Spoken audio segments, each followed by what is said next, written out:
نبی پاک صلی اللہ علیہ وسلم نے ارشاد فرمایا، جب شعبان کی 15ویں رات آئے تو رات کو بیدار رہا کرو اور صبح کو روزہ رکھا کرو۔ تو جب حضور نے کہہ دیا بیدار رہو تو پھر کسی کو سونا نہیں چاہیے، بیدار رہنا چاہیے۔ اور بیداری کا مطلب یہ نہیں کہ وہ آدمی بس جاگتا رہے، اس کا مطلب یہ ہے کہ وہ اللہ اللہ کرے، درود پاک پڑھے، عبادت کرے، تلاوت کرے، ذکر فکر میں رہے۔ کچھ باتیں اس مقصد کے لیے کہ اس رات اللہ پاک نے اپنی رحمت کے دروازے کھولے ہیں، تو کچھ ایسی بات کی جائے جس سے دل نرم ہو جائے۔ دوستو، قرآن مجید کی 2 آیات میں نے پڑھی ہیں۔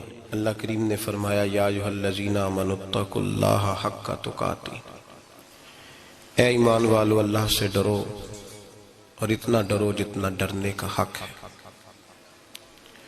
ڈرو اللہ پاک سے، اور جس طرح تم کسی سے ڈرتے ہو، ڈرنے کا حق ہوتا ہے، وہ حق ادا کرنے کی کوشش کرو۔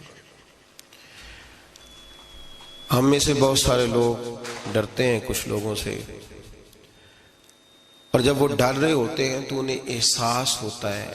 اللہ پاک نے ہمارا وہ احساس خود بیان کر دیا ہے۔ فرمایا، جب تم کسی سے ڈرتے ہو تو تمہیں اس کا احساس ہوتا ہے کہ تم کتنا ڈرتے ہو، تو پھر تم کوشش کرتے ہو کہ تم وہ کام نہ کرو جس سے وہ بگڑ جائے گا، ناراض ہو جائے گا۔ جو لوگ قانون سے ڈرتے ہیں وہ اشارہ نہیں توڑتے، کچھ بھی ہو جائے اشارہ نہیں توڑتے۔ انہیں پتہ ہے کہ یہاں اشارہ توڑیں گے تو الجھ جائیں گے، اور جہاں انہیں فکر نہ ہو کہ کوئی پوچھنے والا نہیں، وہاں ہم نے دیکھا ہے کہ لوگ اشارہ توڑ دیتے ہیں۔ اللہ تبارک و تعالیٰ نے موقع دیا، میں حرمین شریفین حاضر ہوا تو وہاں ایک روڈ دائری روڈ کہلاتا ہے۔ اس روڈ سے پیدل چلنے والے نہیں گزر سکتے۔ وہ کہتے ہیں جی اس روڈ سے پیدل والا نہ گزرے، ان کے لیے علیحدہ جگہ ہے۔ قانون یہ ہے کہ اگر کوئی پیدل آدمی وہاں سے گزرے اور اس کا ایکسیڈنٹ ہو جائے تو وہ حکومت یہ کہتی ہے کہ یہ کیوں یہاں سے گزرا تھا، لہٰذا کوئی مقدمہ نہیں ہو سکتا۔ وہاں ہم نے دیکھا ہے کہ لوگ اس سڑک پہ پیر بھی نہیں رکھتے، کہتے ہیں مر گئے تو بنے گا کچھ نہیں۔ یہاں بھی بہت سارے ایسے معاملات ہوتے ہیں کہ جہاں انسان محسوس کرتا ہے کہ یہ بڑا میرے لیے نقصان ہو جائے گا، تو وہ ڈرتا ہے۔ ایک چھوٹی سی بات ہے کہ رات کو کوئی آدمی اپنا دروازہ کھلا رکھ کے نہیں سوتا، حالانکہ کوئی عرض نہیں، کبھی کھلا رہ بھی جاتا ہے، اور اگر کبھی رہ جائے تو جس کی ذمہ داری بند کرنے کی ہو، اس کے ساتھ پھر جو رویہ ہوتا ہے گھر والوں کا، یہ خوف ہے ہمارا اندر کا، تو بڑی شدت کے ساتھ ہم اس شخص کو سخت سست کہتے ہیں، ڈانٹتے ہیں، کہتے ہیں تو نے خیال ہی نہیں کیا، جمع پونجی لٹ جاتی تو یہ خوف ہے، یہ ہمارا اندر کا یہ خوف ہے۔ آپ بازار میں جائیں تو درجنوں لوگوں نے گن مین بٹھائے ہوئے ہیں، ان کا دل نہیں کرتا کہ اضافی تنخواہ دی جائے، کیا مطلب ہے ایک آدمی کو اضافی پیسے دینے کا، لیکن وہاں آدمی بٹھایا جاتا ہے، اس کو تنخواہ دی جاتی ہے، اس کی روٹی کا بندوبست کیا جاتا ہے، اس کے سارے ضروریات زندگی کا خیال رکھا جاتا ہے، اور پس منظر یہ ہوتا ہے کہ ڈر لگتا ہے اگر یہ شخص نہ ہوا تو ہمارے چوری ہو جائے گی۔ تو اللہ فرماتے ہیں کہ تو جہاں سے ڈرتا ہے تجھے پتا ہے، تو اس طرح کر کہ مجھ سے بھی اتنا ڈر جتنا ڈرنے کا حق ہے۔ یہ جھوٹ موٹ کا ڈراوا نہ پیدا کر کے اوہ اللہ معاف کرے جی، اچھا جناب بڑا ڈرتے ہیں آپ اللہ تعالیٰ سے، آپ نے تو کانوں کو ہاتھ لگائے، تو پھر آپ کیا کر رہے ہیں؟ اللہ معاف کرے جی میں تو بات نہیں کرتا، بس 2-4 آدمیوں کی پگڑی اچھالوں گا، اس سے زیادہ نہیں۔ ڈر لگتا ہے جی بات کرتے ہوئے، 15-20 آدمی بس میرے قابو آئیں، یہ کس قسم کا ڈر ہے؟ ڈرنے کا حکم دیا، اور میرے رسول کریم سید عالم صلی اللہ تعالی علیہ وآلہ وسلم نے ارشاد فرمایا کہ تو رب کریم سے دنیا میں ڈر جا جس طرح ڈرنے کا حق ہے۔ جب قیامت کا دن آئے گا تو اللہ تجھے ڈرائے گا نہیں، بلکہ اپنی رحمت کی چھاؤں میں جنت میں داخل کر دے گا۔ یہاں ڈر، ایک جگہ تو اللہ نے فرمایا ڈرو، اور کچھ جگہوں پہ فرمایا کہ جو میرے علم والے بندے ہیں نا، جن کو میں نے علم دیا ہے، عالم ہیں، ان کے بارے میں فرمایا کہ ان کے دلوں میں میری خشیت ہے. انما یخشی اللہ من عبادہ العلماء، اللہ کے بندوں میں سے جو علم والے ہیں وہ اللہ کی خشیت رکھتے ہیں. قرآن نے ایک جگہ کہا ڈرو، خوف کا لفظ بھی استعمال کیا، وَلِمَنْ خَافَ مَقَامَ رَبِّهِ جَنَّتَانِ، خوف بھی ہے اور خشیت بھی ہے. ان دونوں کا معنی ایک ہی ہے، ڈرنا. خوف کا معنی بھی اور خشیت کا معنی بھی، ڈرنا. جب آپ علماء لغت کو پڑھیں گے، عربی ادب کو جاننے والے لوگوں کا مطالعہ کریں گے تو انہوں نے یہی لکھا ہے کہ ان دونوں کا معنی ڈرنا ہے. میری طرف دیکھیے، توجہ کریں، کچھ سمجھانے لگا ہوں، اس نقطے کو ضرور سمجھیے گا. خشیت کا معنی بھی ڈرنا ہے، خوف کا معنی بھی. لیکن جب صوفیاء کے پاس جائیں نا، صوفیاء جو قرآن و سنت کی روح کی تفسیر کرنے والے ہیں، تو وہ کہتے ہیں نہیں، خشیت اور خوف میں فرق ہے. خوف اور ہوتا ہے، خشیت صوفیاء اس کی تفسیر اور کرتے ہیں. وہ کہتے ہیں خوف بھی ہوتا ہے اور خشیت بھی ہوتی ہے، الگ الگ چیزیں ہیں، ایک نہیں. بڑی خوبصورت بات ہے، اگر آپ سمجھ گئے تو آپ کو فائدہ دے گی. صوفیاء یہ کہتے ہیں کہ بھائی خوف ہوتا ہے اپنے گناہوں کا، کہ میں نے یہ گناہ کیے ہیں، اگر اللہ نے مجھ سے پوچھا تو مجھے بڑا خوف آتا ہے، مار پڑے گی، یہ خوف ہے. پھر سمجھ لیں، ایک آدمی نے حرام کا مال اکٹھا کیا ہے زندگی میں، معاذ اللہ اس نے بڑے پاپ کیے، گناہ کیے، شراب پی، بدکاری کی، معاذ اللہ تعالیٰ ثم معاذ اللہ. اب اسے ڈر لگ رہا ہے کہ اللہ تبارک و تعالیٰ نے پوچھا تو میں کیا جواب دوں گا. یہ خوف ہے. اور خشیت یہ ہے کہ ایک آدمی سارا دن نماز پڑھتا ہے، روزہ رکھتا ہے، عبادت کرتا ہے، اللہ کو یاد کرتا ہے، پھر بھی ڈرتا ہے. یہ خشیت ہے، یہ خشیت ہے. جو گناہوں سے ڈرے وہ خوف ہے، اور جو رب کی ناراضگی سے ڈرے وہ خشیت ہے. جو کہے یار میرا رب کہیں ناراض نہ ہو جائے، میرا رب کہیں مجھ سے. بڑی خوبصورت مثال دی. میں نے اپنے صاحب سے پوچھا کہ حضور یہ مسئلہ کیا ہے، تو فرمانے لگے ایک بادشاہ نے ایک غریب کی بیٹی اسے پسند آ گئی تھی، تو اس نے عزت کے ساتھ اس سے شادی کر لی، رشتہ بھیج کے وقار کے ساتھ. بیٹی کا باپ اپنی بیٹی کے مقدر پر رشک کرنے لگا کہ میری بیٹی کو بادشاہ نے پسند کیا ہے، بادشاہ کے شہزادے نے رشتہ بھیج دیا ہے. شہزادہ بیاہ کے لے گیا بیٹی کو. 20 کنیزائیں، نوکرانیاں اس عورت کی خدمت کرنے پہ لگی ہوئی ہیں، اس کا ہر حکم ماننے کو تیار ہے. لیکن وہ بی بی سویرے بھی رو پڑتی ہے اور شام کو بھی رو پڑتی ہے، روتی رہتی ہے. اس سے کسی نے پوچھ لیا کہ بی بی تو روتی کیوں ہے؟ 20 کنیزائیں ہیں، گھر میں سکون ہے، ہر شے ہے، تو روتی کیوں ہے؟ تو وہ کہنے لگی اصل بات یہ ہے کہ جو کچھ مجھے ملا ہے میں اس کے قابل نہیں تھی، تو میں ڈرتی ہوں میرا سائیں کہیں ناراض نہ ہو جائے، وہ ناراض نہ ہو جائے. میں قابل نہیں تھی، میری اوقات نہیں تھی. یہ من آنم کے من دانم، میں جو ہوں اس کا مجھے پتا تو ہے. اس نے میری حیثیت سے، میری اوقات سے، میرے ظرف سے، میری محنت سے بڑا بڑھ کے مجھے عطا کر دیا. میری چونکہ اوقات سے زیادہ دے دیا تو میں ڈرتی ہوں وہ ناراض نہ ہو جائے، کہیں میری یہ کھیل، یہ جو میں نے گھونسلہ بنایا ہے، یہ کہیں میرا ٹوٹ نہ جائے. میرے بھائی، میرے رسول کریم سید عالم صلی اللہ علیہ وسلم کے امت کے اولیاء، صلحاء، صوفیاء، اتقیاء، صحابہ، اہل بیت، یہ لوگ جب روتے تھے تو یہ کوئی اس لیے نہیں روتے تھے کہ یہ آج دوپہر کو چینی میں ملاوٹ کر کے آئے ہیں تو اس لیے رو رہے ہیں رات کو. اس لیے نہیں روتے تھے کہ آج انہوں نے جو شکر بیچی ہے اس شکر کے اندر بورا ملایا ہوا تھا. اس لیے نہیں رو رہے کہ آج 10 15 20 لاکھ رشوت کا مال بینک میں جمع کر، اس لیے تھوڑی روتے تھے. یہ تو اس لیے روتے تھے کہ اللہ تو نے بڑا کچھ عطا کیا ہے، کہیں ہم سے ناراض نہ ہو جانا. یہ تو اس کی خشیت میں رو رہے تھے. حضرت داؤد طائی رحمت اللہ تعالی علیہ، حضرت امام جعفر صادق جو نبی پاک صلی اللہ علیہ وسلم کے نواسے، جناب داؤد طائی کی ملاقات ہوئی تو امام جعفر صادق حضور کے نواسے عرض کرنے لگے داؤد طائی یار میری بخشش کی دعا کرنا، رب مجھے معاف کر دے۔ تو حضرت داؤد طائی رحمت اللہ علیہ فرمان لگے امام صاحب آپ حضور کے نواسے ہیں، میں نے دعا کرنی ہے کہ آپ نے میرے لیے کرنی ہے؟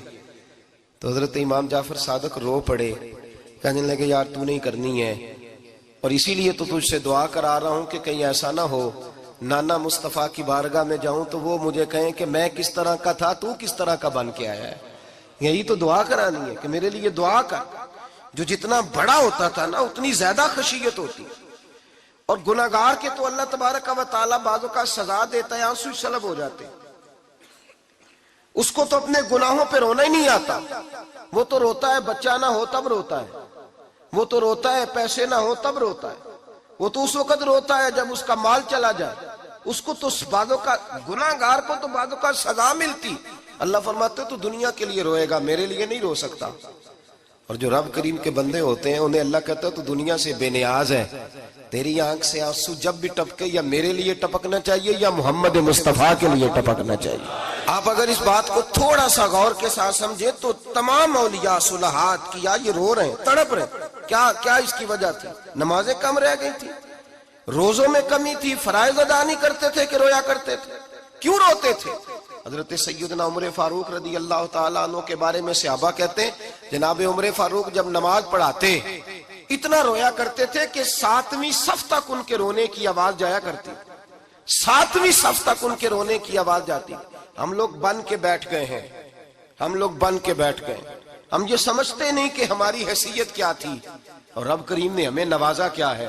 آپ پڑھیے کتابیں، میرے رسول پاک صلی اللہ علیہ وسلم فرماتے ہیں میرا عمر جس گلی سے گزرے شیطان رستہ بدل جاتا ہے۔ نبی پاک فرماتے ہیں میرا عمر جب تک دنیا میں رہے گا دوزخ کو تالا لگا رہے گا۔ اس صاحب عزد الغابہ نے لکھا ہے نبی پاک صلی اللہ علیہ وسلم نے حضرت جبریل امین کو بلایا، فرمایا چل میرے عمر کی شان بیان کر۔ تو حضرت جبریل امین علیہ السلام عرض کرنے لگے یا رسول اللہ صلی اللہ علیہ وسلم 950 سال اگر اللہ مجھے عمر دے، 950 سال رب عمر دے، اور پھر بھی میں عمر فاروق کے فضائل بیان کروں تو میں نہیں کر سکتا، عمر کی شان میں نہیں بیان کر سکتا، 950 سال بھی اگر میری عمر ہو۔ نبی پاک نے فرمایا پھر میرے ابو بکر کے بارے میں، عرض کی یا رسول اللہ ابو بکر کی تو بات اس سے بہت آگے کی ہے نا، وہ نبی پاک کتنی عظمت بیان کر رہے ہیں، کس قدر زیادہ رسول کریم صلی اللہ تعالی علیہ وآلہ وسلم ان کی عظمت بیان کرتے ہیں۔ حضرت عمر کیا کہتے ہیں، وہ لوگوں کو بتاتے پھرتے ہیں کہ تم نے دیکھا ہے نا میری کتنی عظمت ہے، وہ یہ نہیں کہتے۔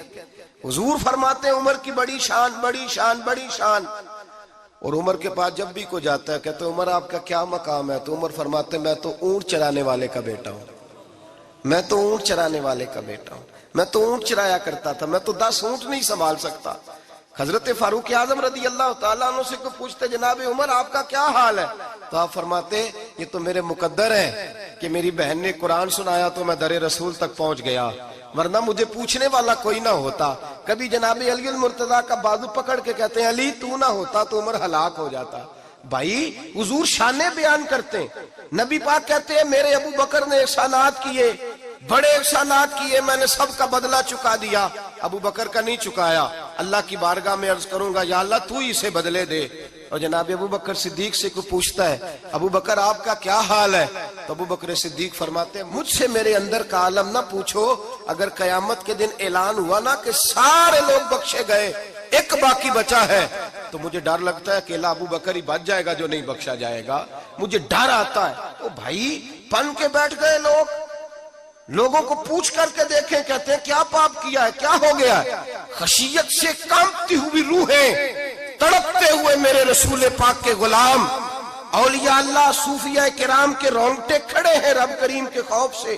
جو جتنا مالک کو جانتا ہے اتنا کانپ رہا ہے، اتنا ڈر رہا ہے، جس کی آنکھوں سے آنسو خشک ہے مطلب یہ ہے یہ رب کو جانتا ہی نہیں، اسے کیا خبر اس کا جلال کتنا ہے، اسے کیا خبر اس کا عذاب کتنا ہے، تو کیا جانے۔ ان بطش ربک لشدید، جب وہ پکڑتا ہے تو بڑا سخت پکڑتا ہے۔